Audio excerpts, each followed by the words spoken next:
The euro continues to go from one big handle to the next. Before we start, a quick word from our sponsor, X&S. X&S is the world's largest retail brokerage firm offering ultra-fast execution and no overnight fees. Look for a link in the description below.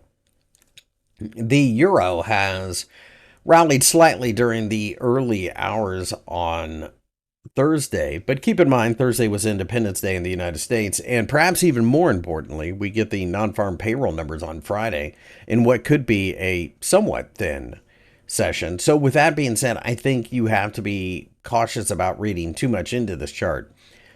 However, when you look at the chart over the last several months, we just go back and forth from one big handle to another. This is part of why the spread is so tight with the euro, because there's plenty of liquidity. It really doesn't go anywhere. I think that continues to be the case for the rest of the summer. So if we do break to the upside, the 1.0850 level would be your first target, followed by the 1.09 level.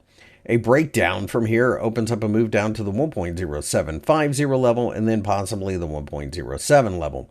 I do think that we'll probably get some type of knee-jerk reaction to the employment figures, but really, at the end of the day, I wouldn't be surprised to see a round trip from wherever we do run to after the announcement. That's actually quite typical for this pair.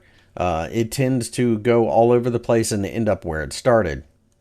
There really isn't a whole lot to move the markets at the moment. People are just somewhat in the middle of conjecture that perhaps the Federal Reserve might cut rates sometime between now and the end of the year.